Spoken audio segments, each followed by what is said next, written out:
बिस्मिल्लाहिर्रहमानिर्रहीम अस्सलाम वालेकुम डियर स्टूडेंट। आज का जो हमारा टॉपिक है उसमें हमने जो स्टोमिक लास्ट लेक्चर में डिस्कस किया था उसका एक पोर्शन डिस्कस करना है। आर्टिकल का नाम है regulation of secretion of gastric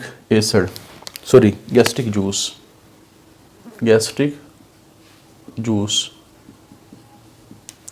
अच्छा, सबसे पहले तो मतलब समझेंगे गैस्ट्रिक जूस क्या होता है। हमारे स्टोमिक में डाइजेशन के लिए जो मुख्तलिफ चीज़ों का मिक्सचर रिलीज़ होता है उसको गैस्ट्रिक जूस कहा जाता है। रेगुलेशन से क्या मुराद है, क्या गैस्ट्रिक जूस हर वक्त रिलीज़ होता रहता है, तो इसका आंसर है नो। हमारी बॉडी ज़रूरत के मुताबिक गैस्ट्रिक जूस को रिलीज़ करती है। कितना रिलीज़ करेगी ये भी ज़रूरत डिसाइड करेगी, कम करेगी, ज़्यादा करेगी, बिल्कुल नहीं करेगी या बहुत ज़्यादा करेगी। ये हमारी बॉडी की या हमारे स्टोमिक की जो नीड्स हैं वो डिसाइड करती हैं। अच्छा, अब गैस्ट्रिक जूस को सिक्रीट करना है, कितना करना है, इसको कौन कंट्रोल कर रहा है? तो हमारे दो सिस्टम कंट्रोल कर रहे हैं, एक नर्वस सिस्टम और दूसरा हार्मोनल सिस्टम। तो पहले अगर हम नर्वस सिस्टम की बात करें तो नर्वस सिस्टम सबसे पहला जो गैस्ट्रिक जूस की जो सिक्रीशन का सबब बनता है वो हमारा नर्वस सिस्टम बनता है। अच्छा, एक हमारी बॉडी का असूल है कि आम तौर पे हमारी बॉडी किसी काम करने से पहले तैयारी शुरू कर देती उस काम करने की। यानी ये दुनिया का एक परफेक्ट असूल है कि आपने जो काम करना है उसकी पहले से ही तैयारी शुरू कर दें। ठीक है, अब जैसे आपका अगले महीने कोई टेस्ट होने वाला है तो अगर आप अभी से तैयारी शुरू कर देंगे तो वो जो टेस्ट होगा, वो जो एग्ज़ाम होगा, उसको आप अच्छे तरीके से उसमें परफॉर्म कर सकते हैं। ठीक है, तो बिल्कुल इसी तरह हमारे नर्वस सिस्टम क्या करते हैं कि अभी खाना स्टोमिक में पहुंचा नहीं होता, फूड अभी स्टोमिक में पहुंचा नहीं होता, लेकिन पहुंचने से पहले ही गैस्ट्रिक जूस को रिलीज़ करना शुरू कर दिया जाता है। अब सवाल ये है कि गैस्ट्रिक जूस स्टोमिक को कौन बता रहा है कि खाना आने वाला है, पहले से ही सिक्रीशन शुरू कर दी जाए। बेसिकली होता क्या है, जब खाना आता है तो खाना, ज़ाहिर बात, हम खाने से पहले उस खाने को देखते हैं या उस खाने को स्मेल करते हैं या उस खाने के बारे में सोचते हैं। यानी कोई ना कोई हम खाने से रिलेटेड, अभी खाना हमने खाया नहीं है, खाना आपको पता है पकने लगा है और थोड़ी देर बाद आएगा, तो हमने खाने के बारे में सोचना शुरू कर दिया, ये खाना सामने आ गया है या खाना की स्मेल हमें आ गई है। तो ये जो सारी चीज़ें हैं, खाने के को देखना, खाने को सूंघना या खाने के बारे में सोचना, जो ही हमारी बॉडी के अंदर ये स्टिमुलाइज जनरेट होती है कि या तो हमने खाने को देखा, सूंघा या सोचा, तो हमारा ब्रेन का एक हिस्सा है जिसको हम कहते हैं मेडुला ऑब्लांगेटा, ये फ़ौरन ही गैस्ट्रिक ग्लैंड को मैसेज सेंड करना शुरू कर देता है और इस गैस्ट्रिक जूस रिलीज़ करना शुरू कर। लेकिन इन तीनों कामों में, चाहे वो साइट हो, स्मेल हो, थॉट हो, अभी तक खाना हमने स्टोमिक के अंदर नहीं पहुंचाया। क्लियर? अभी सिर्फ खाना खाने से पहले की ये स्टेज है, लेकिन उस स्टेज में ही हमारे नर्वस सिस्टम ने गैस्ट्रिक जूस को सिक्रीट करवाना शुरू कर दिया। अच्छा, फिर हमने खाना खा लिया और खाना स्टोमिक में पहुंच गया। ज़ाहिर बात है, जब खाना स्टोमिक में पहुंचेगा तो खाना की वजह से स्टोमिक की दीवारों पे एक प्रेशर लगेगा, जिसकी वजह से जो स्टोमिक है वो फूलना शुरू हो जाएगा। जिस तरह आप गुब्बारे में हवा भरते हो तो हवा जाके क्या करती है, उस गुब्बारे की दीवारों के ऊपर प्रेशर लगाती है, जिसकी वजह से गुब्बारा फूलना शुरू हो जाता है। तो स्टोमिक के अंदर जाने की वजह से, फूड का स्टोमिक के अंदर जाने की वजह से डिस्टेंशन ऑफ स्टोमिक शुरू हो जाती है। अच्छा, जो ही हमारे स्टोमिक की दीवारों पर खाना फोर्स लगाता है तो इस फोर्स को डिटेक्ट करते हैं मैकेनो रिसेप्टर। इनका लिंक होता है ब्रेन के साथ, क्योंकि हमारी बॉडी में जो रिसेप्टर्स होते हैं ये मुख्तलिफ किस्म की चेंजेस को डिटेक्ट करके मैसेज को भेज रहे हैं ब्रेन को। फिर ब्रेन दोबारा सिग्नल स्टोमिक के सेल को भेजेगा कि गैस्ट्रिक जूस को रिलीज़ कर दिया। इसी तरह जिस वक्त हमारा खाना हमारे स्टोमिक के अंदर मौजूद गैस्ट्रिक जूस जो ऑलरेडी थोड़ा सा सिक्रीट हो चुका है उसमें जाके मिक्स होगा तो हमारे स्टोमिक की जो पीएच है वो बढ़ना शुरू हो जाएगी, क्योंकि एसिड पीएच को कम करता है।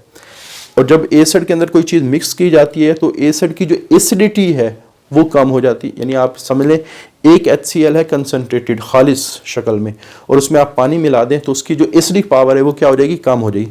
और एसिडिक पावर कम होने का मतलब है कि पीएच बढ़ रही है। लेकिन आपकी बुक में यहाँ डिक्रीज इन पीएच लिखा हुआ है, हालांकि यहाँ आना चाहिए था राइज इन पीएच। जो काफ़ी सारी बड़ी बुक्स हैं वो यहाँ राइज इन पीएच लिखती हैं। आई थिंक, मुझे लगता है कि आपकी बुक में मिस्टेकनली, गलती से ये बात लिख दी गई है डिक्रीज इन पीएच, क्योंकि अगर पीएच कम हो रही है तो इसका मतलब क्या है, लॉजिकल अगर हम बात करें, पीएच अगर कम हो रही है तो इसका मतलब कि HCl ज़्यादा रिलीज़ हो रहा है। तो HCl अगर ज़्यादा रिलीज कब होगा? जब गैस्ट्रिक जूस ज़्यादा रिलीज हो रहा है। तो हमने तो गैस्ट्रिक जूस की सिक्रेशन को बढ़ाना है, वो तो ऑलरेडी ज़्यादा है। तो decrease in pH basically gastric juice को रोकने का फैक्टर है। बहरहाल आप लोगों ने बुक को फॉलो करना है, क्योंकि हमारा बोर्ड का असूल है, बुक में जो बात भी लिखी है चाहे वो ठीक है या गलत है वो ठीक ही तस्लीम की जाती है। अगर आप इसको चेंज कर देंगे तो आपकी सही बात गलत तस्लीम की जाएगी, ये थोड़ा सा ध्यान में रखेंगे। इस वजह से अपना कॉन्सेप्ट आपने सही रखना है कि यहाँ लिखना है राइज इन पीएच, लेकिन आपने फॉलो किसको करना है? बुक को करना है। अगर MCQs आ जाए, शॉर्ट क्वेश्चन आ जाए, तो आपने डिक्रीज इन पीएच ही लिखना है। क्लियर? तो बहरहाल जिस वक्त हमारे खुराक उस गैस्ट्रिक जूस में जो ऑलरेडी सिक्रीट हो चुका है, इस फैक्टर की वजह से जाके मिक्स होगा तो पीएच बढ़ना शुरू हो जाएगी। अब पीएच का बढ़ना ये भी एक चेंज है, और इस चेंज की वजह से हमारा ब्रेन दोबारा स्टोमक के सेल को मैसेज करेगा कि गैस्ट्रिक एसिड यानी गैस्ट्रिक जूस की सिक्रेशन को बढ़ा दो। यानी हुआ क्या कि दो फैक्टर, एक स्टोमक की डिस्टेंस होना और एक पीएच का बढ़ना, लेकिन यहाँ हम कम लिखेंगे। तो दोनों क्या करते हैं? ब्रेन को मैसेज भेजते हैं। अच्छा, ब्रेन आगे स्टोमक के दो तरह के पोर्शन को मैसेज भेजते हैं। एक म्यूकोजा जिसने गैस्ट्रिक जूस को रिलीज करना है, म्यूकोजा आपको पता है हमारे स्टोमक की सबसे अंदर वाली लेयर है, और दूसरा मस्कुलर लेयर, मस्कुलर। तो म्यूकोजा से गैस्ट्रिक जूस रिलीज होना शुरू हो जाएगा और मस्कुलर कॉन्ट्रैक्ट करेगी, जिसकी वजह से मिक्सिंग ऑफ फूड होगी विद एंजाइम। तो ये जो दोनों फैक्टर है ना, डिस्टेंशन ऑफ स्टोमक और डिक्रीज इन पीएच, ये क्या करते हैं? ये ज्यादा सिक्रेशन को भी बढ़ा देते हैं और कॉन्ट्रैक्शन ऑफ स्टोमक को भी बढ़ा देते हैं, ताकि मिक्सिंग सही अंदाज में हो। क्योंकि लास्ट लेक्चर में हमने पढ़ा था कि जो स्टोमक की दीवार जब कॉन्ट्रैक्ट करती है उसका क्या फायदा है। अच्छा, उसके बाद आगे हमारे पास है हार्मोनल कंट्रोल।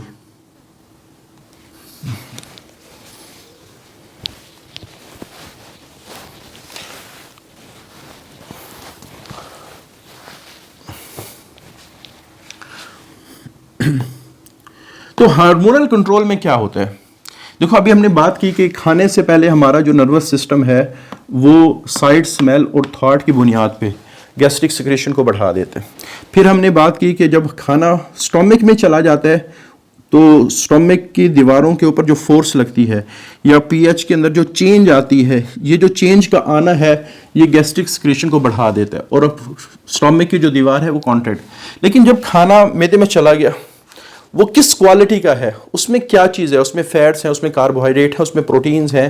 तो ये जो क्वालिटी ऑफ फूड है ये डिसाइड करती है कि गैस्ट्रिक जूस को और ज़्यादा रिलीज होना चाहिए या नहीं होना चाहिए। अब कैसे? जैसे फॉर एग्जांपल मैं कहता हूँ कि स्टोमक के अंदर खाना आया जिसमें प्रोटीन्स हैं, और आपको पता है स्टोमक वो जगह है जहाँ प्रोटीन ने क्या होना है? डाइजेस्ट होना है। तो प्रोटीन का होना, स्टोमक की दीवारों के अंदर कुछ सेल होते हैं जिनको एंडोक्राइन सेल्स कहा जाता है। और जब भी, ये तो आप लोगों को ने मैट्रिक में भी पढ़ा होगा, जब भी वर्ड आएगा ना एंडोक्राइन सिस्टम का या एंडोक्राइन ग्लैंड का, तो इसका मतलब होगा कि ये जो भी सिक्रीशन करेगा उस सिक्रीशन का नाम क्या है? हार्मोन्स। और एंडोक्राइन सेल का एक रूल ये है कि जो हार्मोन्स वो बनाता है वो डायरेक्टली ब्लड में डालता है, फिर ब्लड के जरिए से वो टारगेट सेल तक पहुंचती है। तो बहरहाल प्रोटीन्स जो ही स्टोमक के अंदर आती हैं तो स्टोमक की जो दीवारें हैं उनके अंदर कुछ सेल मौजूद होते हैं जिसको हम कहते हैं एंडोक्राइन सेल, ये इसको उर्फ में जी सेल्स भी कहा जाते हैं। ये वो सेल हैं जो किसमें मौजूद हैं? म्यूकोजा ऑफ स्टोमक के अंदर मौजूद हैं। ये एक हार्मोन रिलीज करते हैं, उस हार्मोन का नाम है गैस्ट्रिन। इसको गैस्ट्रिक जूस नहीं कहेंगे, गैस्ट्रिक जूस डिफरेंट चीज है। ये जो गैस्ट्रिन जूस है ये ब्लड में चला जाता है और ब्लड के जरिए से ये फिर गैस्ट्रिक ग्लैंड तक पहुंचता है। अब गैस्ट्रिक ग्लैंड, जाहिर बात है वो हमारे पास ग्लैंड्स हैं जिन्होंने गैस्ट्रिक जूस को रिलीज करना है, और गैस्ट्रिक जूस में एक एंजाइम मौजूद है जिसका नाम है पेप्सिन, और इस पेप्सिन ने क्या करनी है? डाइजेशन ऑफ प्रोटीन करनी, डाइजेशन ऑफ प्रोटीन करनी। क्लियर? अब इन शॉर्ट, अगर हमारे खुराक में प्रोटीन ज़्यादा आती है तो ये सेल ज़्यादा एक्टिव होंगे, गैस्ट्रिन हार्मोन ज़्यादा रिलीज होगा, गैस्ट्रिन हार्मोन आगे गैस्ट्रिक ग्लैंड के ऊपर ज़्यादा एक्ट करेगा, गैस्ट्रिक जूस ज़्यादा रिलीज होगा, पेप्सिन ज़्यादा होगा, उसमें डाइजेशन ऑफ प्रोटीन भी ज़्यादा होगी। यानी बहुत ज़्यादा जो गैस्ट्रिक जूस की सिक्रीशन है वो उस वक्त होती है जब खाने के अंदर प्रोटीन के कॉन्टेंट क्या हो? ज़्यादा हो। क्लियर? तो इसका मतलब ये है कि प्रोटीन का खुराक में मौजूद होना ये भी एक फैक्टर बनता है जो गैस्ट्रिक सिक्रेशन को, गैस्ट्रिक जूस की सिक्रेशन को स्टिमुलेट कर दे। अच्छा, अब खाना यहाँ डाइजेस्ट हो गया, जो स्टोमक में काम होना था वो सारा कुछ हो गया। अब खाना आगे चला गया, क्योंकि फर्दर जो अभी तक तो प्रोटीन डाइजेस्ट हुई है, प्रोटीन भी यहाँ मुकम्मल डाइजेस्ट नहीं होती, तो कुछ चीज़ें प्रोटीन की डाइजेस्ट होती हैं। खाना जब आगे चला गया स्मॉल इंटेस्टाइन में, अब क्या गैस्ट्रिक जूस मुसलसल सिक्रीट होता रहेगा? तो इसका आंसर है नो।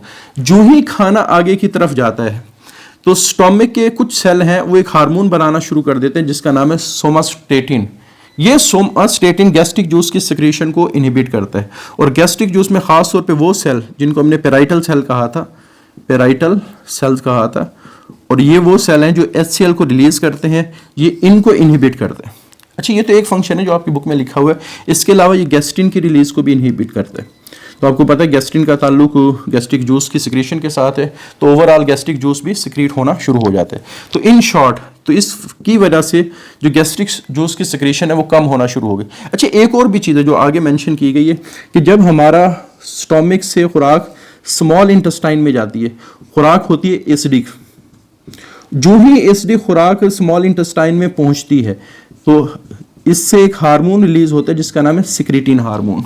ये स्मॉल इंटेस्टाइन की दीवारों से रिलीज होता है, ठीक है। ये हार्मोन गैस्ट्रिक ग्लैंड पे आके एक्ट करते हैं और उनको इनहिबिट कर देते हैं। यानी इन शॉर्ट कि जो ही खुराक आगे जाना शुरू हुई तो ये दो हार्मोन सोमास्टेटिन और सेक्रेटिन, ये दोनों क्या करते हैं, गैस्ट्रिक जूस की सिक्रीशन को इनहिबिट कर, क्योंकि अब जरूरत नहीं है ना। तो रेगुलेशन जो हमने टॉपिक स्टार्ट किया था, रेगुलेशन का मतलब तो यही है ना कि खाने से पहले सिक्रीशन शुरू हो, फिर खाना मैदे में आ गया, फिर सिक्रीशन बढ़ जाए, और जब खाने में प्रोटीन पता चले कि मैदे को प्रोटीन है तो सिक्रीशन और ज़्यादा बढ़ा दें। क्लियर? यानी आप कह सकते हैं जो सेल है पहले थोड़ी तैयारी करता है, फिर जब फूड आ जाता है फिर और ज़्यादा काम करना शुरू कर देता है, और अगर उसमें वो चीज़ें हैं जिसने मैदे के अंदर डाइजेस्ट होना है प्रोटीन, फिर और ज़्यादा रिलीज होना शुरू हो। लेकिन जब खाना आगे चला जाता है फिर ये काम रुकना शुरू हो जाता है। तो हमारी बॉडी ज़रूरत पड़ने पर सिक्रीट करवाती है और ज़रूरत ना पड़ने पर इस गैस्ट्रिक जूस की सिक्रीशन को रोक देती है। अच्छा, अब खुराक जिस वक्त हमारे पास, आपको पता है कि मैदे के अंदर खुराक मौजूद हो तो जाहिर बात है उसमें HCl होता है, उसमें पेप्सिन एंजाइम होता है। अब ये दोनों चीज़ें सेल को डिस्ट्रॉय कर सकती हैं जो मैदे की दीवार की हैं, ठीक है। अब जाहिर बात है, और सबसे अंदर वाली जो लेयर है वो म्यूकोजा है, तो इसके डैमेज होने के सबसे ज़्यादा चांस होते हैं। तो यही बात लिखी गई है कि जो म्यूकोजा ऑफ स्टोमिक है ये ससेप्टिबल है, कि सबसे ज़्यादा डैमेज होने का इसका खतरा है। ससेप्टिबल जिसके ऊपर आसानी से अटैक हो सके, HCl और पेप्सिन, ये दो चीज़ें हैं जो इसको डैमेज कर सकती हैं। कब? अगर इसके पास प्रोटेक्शन ना हो। अगर खुदा ना खास्ता ये हो जाता है कि ये प्रोटेक्शन ना हो और ये डैमेज हो गई तो इस बीमारी को क्या कहा जाता है? अल्सर। तो प्रोटेक्शन कैसे होती है? बेसिकली म्यूकोजा आपको पता है कि गैस्ट्रिक जूस रिलीज करती है, और मैं कहता हूं कि ये हमारे पास म्यूकोजा है। क्लियर? तो गैस्ट्रिक जूस में एक मटेरियल होता है जिसका नाम है म्यूकस। वो म्यूकस क्या करती है, इस म्यूकोजा के ऊपर एक लेयर बना देती है, प्रोटेक्टिव लेयर, ठीक है। इस लेयर की वजह से जो HCl है, वो पेप्सिन है, वो मैदे की जो दीवार है, सेल्स हैं, उनके साथ इंटरेक्ट नहीं करता, उनके पास नहीं आता। दूसरा, अगर आ भी जाए, इस म्यूकस के अंदर ही एक आयन होते हैं जिसका नाम है बाइकार्बोनेट आयन। वो क्या करते हैं, जो एसिड दीवारों से टकराने की कोशिश कर रहा है उसको न्यूट्रल कर देती है। तो ये बाइकार्बोनेट आयन म्यूकस के अंदर ही मौजूद होते हैं। क्लियर? तो ये दोनों चीजें, म्यूकस और बाइकार्बोनेट आयन। अब म्यूकस ने क्या किया, कवरिंग बना दी, और उसके बावजूद अगर HCl कोई इस दीवारों से आके टकराते अंदर जाने की कोशिश भी करता है तो अंदर वो न्यूट्रल होके जाता है, और न्यूट्रल चीज़ आपको पता है सेल को नुकसान नहीं पहुंचाती। और जब इस एरिया में एसिड न्यूट्रल हो गया तो इस एरिया में पेप्सिन आके भी काम नहीं करेगा, क्योंकि पेप्सिन क्या करता है, ये एसिडिक pH पे काम करता है। तो ओवरऑल जब हमारे पास जो जूस है इस रीजन में आता है, जो म्यूकोजा के पास है, वो म्यूकस से आके टकराता है, तो इस रीजन में जो गैस्ट्रिक जूस है वो HCl न्यूट्रल हो जाता है और पेप्सिन इनएक्टिव हो जाता है। क्लियर?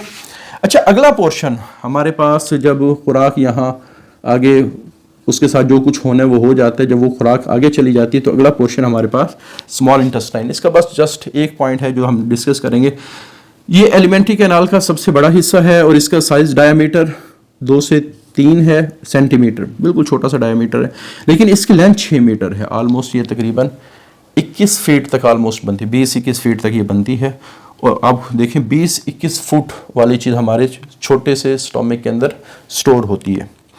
होती कैसे है, ये फोल्ड हो गया थी, ये फोल्डिंग के बाद ये हमारे इस छोटे से जो पेट है तो मैं छोटा सा पेट इस वजह से कह रहा हूँ कि एब्डोमिन मैक्सिमम कितना होगा, 1-1.5 फुट का होगा या 2 फुट का होगा, और हमारे पास जो स्मॉल इंटेस्टाइन है ये 20-22 फुट की है, तो ये फोल्ड होके पड़ी होती है।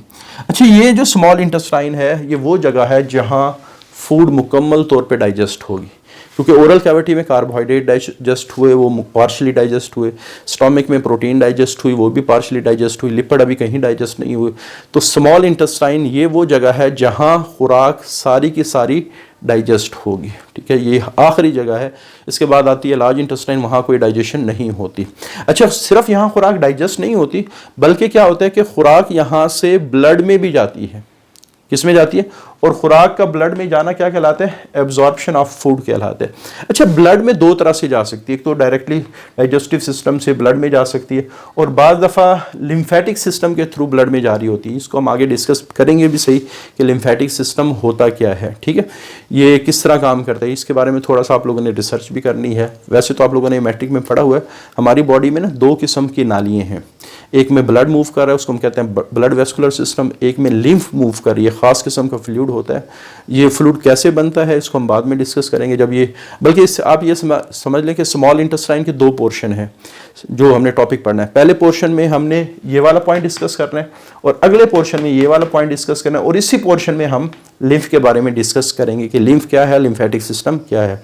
हालांकि ये अगले आई थिंक जो 13 चैप्टर है उसका ये पार्ट है, लेकिन ब्रीफली आपको समझाने के लिए जो चीज़ चाहिए वो हम इंशाल्लाह अगले लेक्चर में डिस्कस करेंगे। और आगे पार्ट्स की बात करें तो इसके 3 पार्ट हैं, डुोडेनम, जिजूनम और इलियम। इन तीनों पार्ट्स की वर्किंग क्या है, इसमें क्या क्या कुछ डाइजेस्ट होता है, इसको भी इंशाल्लाह अगले लेक्चर में डिस्कस करेंगे। तो आज के लिए इतना ही, अल्लाह हाफिज़।